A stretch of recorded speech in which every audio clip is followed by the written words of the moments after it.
going on, guys? So today we're talking about the ban list that just came out. Didn't see that coming at all. This is the ban list. The changes to make the ban list. Recently banned Dynamite Knight, Grand Soil, the Elemental Lord, Lithoscasm, the True King Earth One, Dang Long, still don't know if his dang is really long, Daigusto Emerald, Zodiac Broadbow, Zodiac Trident. Well, Zodiac Broadbow, Zodiac Trident make a lot of sense, as does Dang Long. Dang Long shouldn't have been generic. I have no idea why he's generic. That's such a great card. Wow. Dynamite Knight was the card that I was talking about. I was like, hey, Masterpiece really isn't the good one. Dynamite Knight's the good one. That card just got hit. Lithoscasm, that kind of really only hurts True King dinosaurs, because Baby Ceratosaurus and Petit Dragon. It doesn't really hurt other True King variants, like Fire King, True King, if that's a thing. Grand Soil's on this list because he's a part of an FTK with dinosaurs, even though that FTK is a lot harder without Lithoscasm. It is still possible without Lithoscasm. And Daigusto Emerald. Konami doesn't really like cards that just go in literally every deck, and Daigusto Emerald's one of those cards, I think. He is actually also part of an FTK. He's a part of the Infernity FTK, I believe, because he summons out, I'm pretty sure he's a part of an FTK somewhere.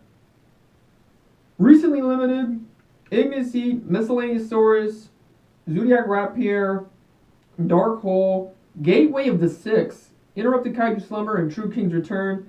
Ignis Heat and True King's Return is letting everybody that wants to play True Kings know that you're not going to be able to play that deck anymore.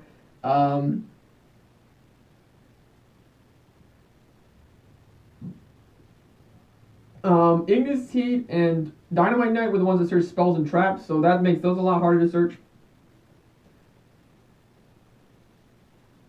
Miscellaneous Saurus getting hit, I think is actually a big deal. The fact that you could just discard it instant level, Miscellaneous Saurus was essentially an instant Dangalong, which is why it's such a good card. And the fact that his discard effect wasn't just a discard to discard, it was actually like a discard for something, and the effect could both be used once returned. Is a really well made card as well. Zodiac Rapier should never have been printed, but the card at 1 is kind of useless. I don't think any Zodiac deck, if those are still a thing, would ever run Rapier. His effect is useless. I mean, yeah, he's a Foolish Burial, so that's alright for the archetype.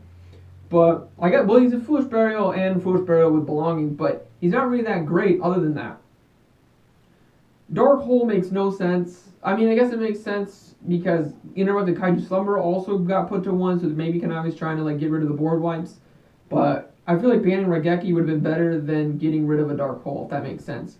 Because you still have 1 Raigeki, 1 Dark Hole. That's 2 different board wipes that you could see in a deck, instead of 2 Dark Holes, which, in my opinion, 2 Dark Holes is better for the game than 1 Dark Hole, 1 Raigeki. Gateway to the 6 is going to be interesting. I haven't really taken a great look at the new 6 Samurai support, but it's going to be interesting to see Gateway to the 6 come back.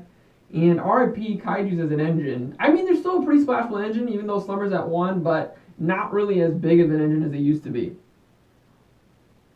Recently semi-limited, Blackluster Soldier, Luster Pendulum, Mathematician, Brianak, TJ Hyper Librarian, Brain Control,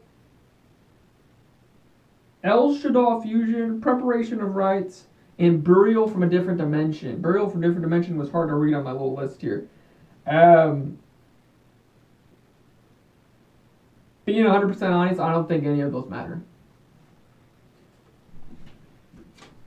The final one that actually matters, I think this matters a lot, is the recently unlimited Debris Dragon, Honest, Rescue Cat, Rescue Rabbit, Summoner Monk, Witch of the Black Forest, Charge of the Light Brigade, Dragon's Ravine, and Wavering Eyes.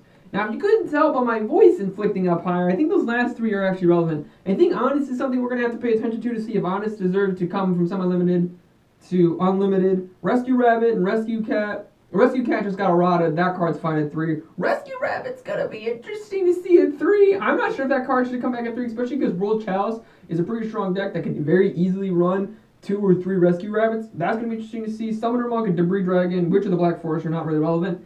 Dragon's Ravine really helps out Dragoonities a lot, that card coming back to 3. Dragon Rulers is really the only great thing about Dragon's Ravine. I don't know why that card is at 2 for as long as it was.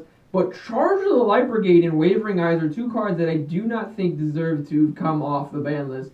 Charge of the Light Brigade I think is definitely a worse card. I think it was a fine card at 2. It's a worse card than Wavering Eyes, and it was a fine card at 2. But Charge of the Light Brigade, now You look at Infernoids, who didn't get that Grassless Screener, but they did get another Charge of the Light Brigade, so that's pretty cool for them, even though it's nowhere near the same thing. I just think Charge of the Light Brigade, it searches a Light Storm, it fuels your engine, it's not once per turn. You could open 3 Charges of the Light Brigade now, and I think that's actually broken. Light Storm definitely got a buff, Minerva Storm definitely got a buff, with Charge of the Light Brigade going to 3.